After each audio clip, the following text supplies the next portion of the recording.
Ulhasnagar camp 5 परिसरात jeans pant चोरीच्या आरोपावरून एका कामगारावर 6 ते 7 जणांच्या टोळीने जीवघेणा हल्ला केल्याची धक्कादायक घटना घडली आहे। या हल्ल्यात धनराज कुमार गौतम हा कामगार गंभीर जखमी झाला असून त्याच्यावर शासकीय रुग्णालयात उपचार सुरू आहेत। धनराज हा कॅम्प क्रमांक 5 च्या दुर्गादेवी पाडा भावेश कॉलनी या ठिकाणी वास्तव्यास आहे। धनराजची पत्नी ही जीन्स पॅन्टचे धागे कापण्याचं काम करते। जीन्स कारखान्याचा मालक अज्जू गौतम याने जीन्स पॅन्टचे धागे कापण्यासाठी धनराज यांच्या पत्नीकडे दिले होते, परंतु त्यातील एक बंडल चोरी झाल्याचं म्हणणं धनराजचं आहे।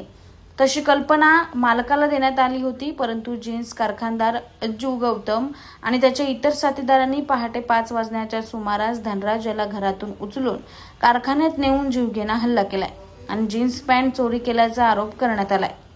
यात धनराजला कैची, लोखंडी रॉड, लाकडी बांबू आणि लोखंडी मशीन डोक्यात आपटून जीवे ठार मारण्याचा प्रयत्न झाला।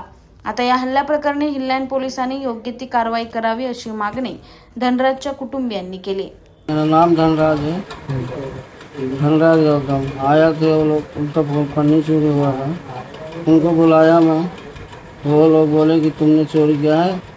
मैं बोला मैंने चोरी नहीं किया। तो वो लोग बोले कि चल मेरे साथ सेठ से माफ़ी मांग ले, हाथ पैर जोड़ ले। उनके बहकावे में मैं चला गया उन लोग के साथ। वो ले जाके मेरे को शटर बंद करके बहुत पीटा है। पीटने के बाद बोलता है कि जितना मेरा पन्नी गुम हुआ है, दूसरे का माल भी चोरी हुआ था दूसरे जगह से भी, वो सब मेरे ऊपर इल्ज़ाम डाल के बोलता है कबूल करो। जब भी मैंने चोरी नहीं किया तो मैं कबूल कैसा करेगा, नहीं दिया। इसकी वजह से वो लोग बहुत मारे हैं। अभी मारने के बाद बोलते हैं कंप्लेन देगा। कज्जू, एक सलमान, बाकी उनके फंटर लोग हैं, वो सबको बुलाएंगे तो मैं सबको बता देगा ये आदमी है। कारखाना में, खुद के कारखाने में जहाँ पे पैकिंग करता है वहाँ लेके गया। वही शक के तौर पे मेरे को मारा है कि मैंने माल चुराया। मैं इतना हाथ पैर जोड़ा उनका कि मैंने चुराया नहीं है, नहीं चुराया हूँ, जो है मैं भर के देगा, ये भी बोला।